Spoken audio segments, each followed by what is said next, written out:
Dito. Walking na naman by Matmat. Ayan guys, maraming dinadaanan na naman. Sa bukid kami nag-walking ni Matmat. Ngayon lang ulit na stay, kaya ngayon lang ulit siya na isama. Okay, ayan si Superman, dalawang aso. Ayun meron ditong ay ba't sa mamata? Yan. Nasa tabi kami ng irigasyon mga guys. Ayan, maraming dito ka sa kabila. Ayan, sumama na si Superman. Tatlo na kami naglalakad. Bilis, dito matat.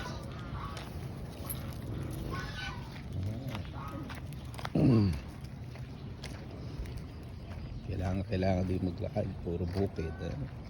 Taniman na sa bukid. Tayo, bilis Matmat. Ayan, panaihi ni Matmat Ayan, isa sa amin, so Superman, matanda na yan. Ayan, yung mga bata pa kami, yan yung pinaka tinatambayan namin, yung bahay na sira-sira na. Uy, dito na, bilis. Shh, dito. Ayan, yung bahay, yung yan, yung may puno na yan, tambayan namin dati. Kaya lang ngayon, sira-sira na. Diretso Matmat. Bilis. Ayan. Lakad. Shh, dito. Ayan. Kaya lang makulit talaga to sa Matmat Parang taong makulit. Ayan mayroon pala ditong papache.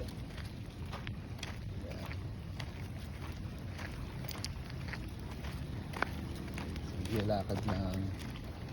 Ayun, dumi na ng irigasyon. Dito kami dati naliligo sa irigasyon na to. Halika dito. Ayan. Dito. Kung alam kung tatay siya o baka yan, iulit siya. Yan yung aso, Yung si Superman naka-back up. Hindi ko alam. Sige, tayo ka na. Ay, yun, hindi siya matai. Ay, yak. Medyo pa ng pupo niya. Naghahanap ng lugar. Madamo. Ayan. Bahay na rin pala dito. Laki ng bahay. Okay.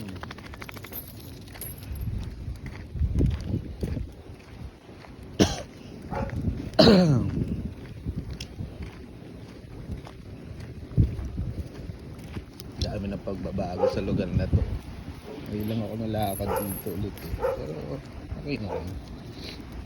Yan, yung paligid. Yung paligid na yan, diyan kami nagtatampisaw ng mga bata pa. Yan sarap pumunta sa ilalim yan. Sa ilalim kami nagpupunta. Dito.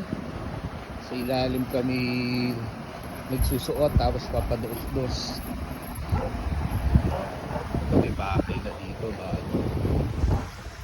Aray ko. May bahay na dito. Dami ng bahay.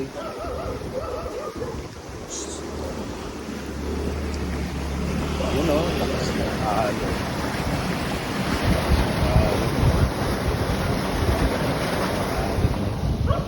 Dito. Matmat. Ang daming bahay. May bahay na dito.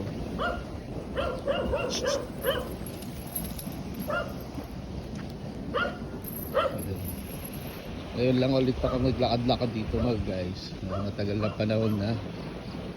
Dami na siyang mga bahay dito na bago. Nag-iba na yung lugar. Hindi ko na alam mga tao dito sa gawin na to. Shhh! Halika dito! dito. Ito, panay ihi, panay hindi mo alam kung ano gusto. Diba sa madalang makalayas, makalis. Dito, dito. Yan, kulit-kulit ni Mat. Kulit mo, Mat. Hindi mo alam saan ka pupunta. O, di ba?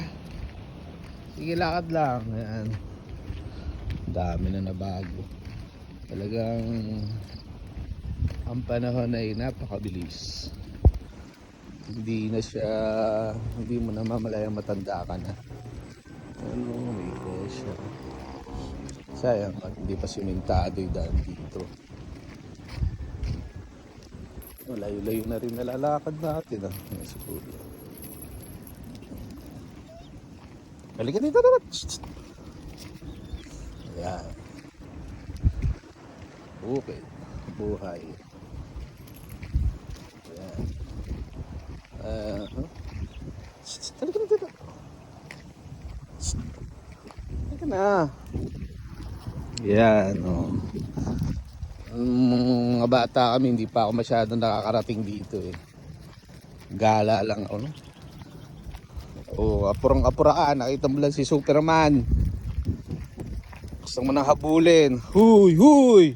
Maubos energy mo. Huy! Bayaan mo siya. Huwag mong puntahan. Lalo kitang iikwan. Sige. Hindi mo kakayanin ako. Bayaan mo siya. Bayaan mo si Superman mauna. Ayan o.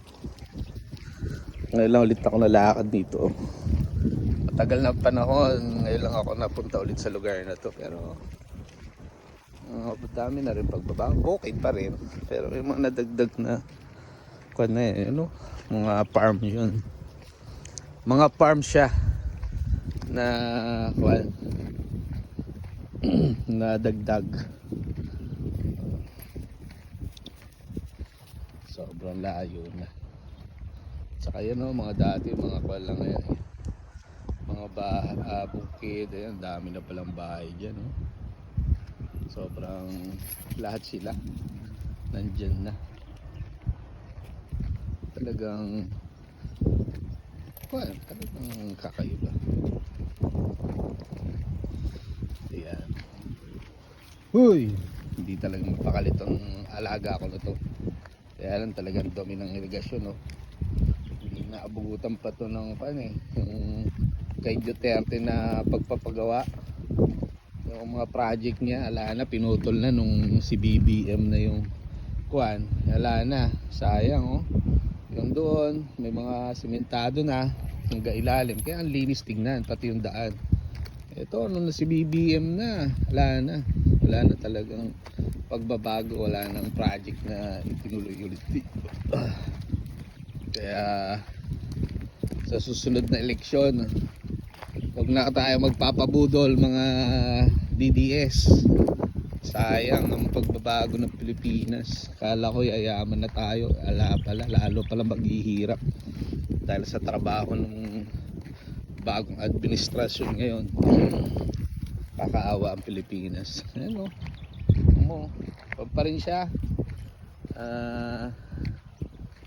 Hindi na natuloy yung project sa irrigation. Wala na, nanakaw na yung budget siguro dito.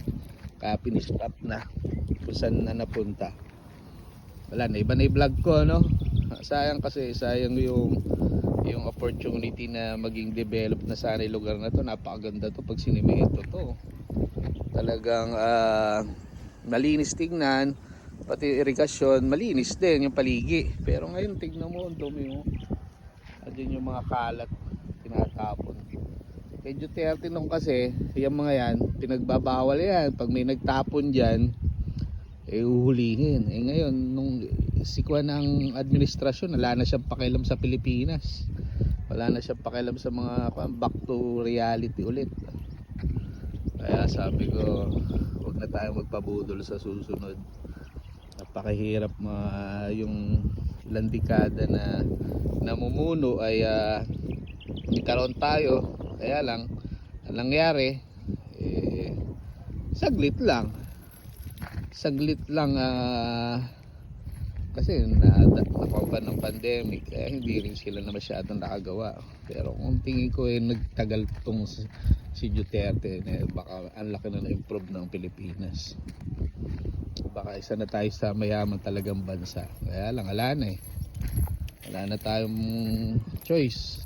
Nabugudol tayo nung isang administrasyon sa mga pangako. Wala naman pala katotohanan. Ayan guys, may irigasyon may pa-irigasyon pero wala na yung project na putol na. Doon, malayo na to. Ayun malaki kasi yung pera to Hindi na ginagawa nilang pang-ayuda na lang na naman, pang vote buying sa mga tao, nasisilaw, panandalian lang. Pero isipin nyo, ang dulot nito walang pagbabago sa Pilipinas. Kaya yun lang mga guys, at sa susunod maglalakad na kami pa uwi. Tayo naman Pat, diretso uwi. Uwi na tayo. Hapon na ay may lakad pa tayo, may lakad pa pala ako. Sige guys, bye bye.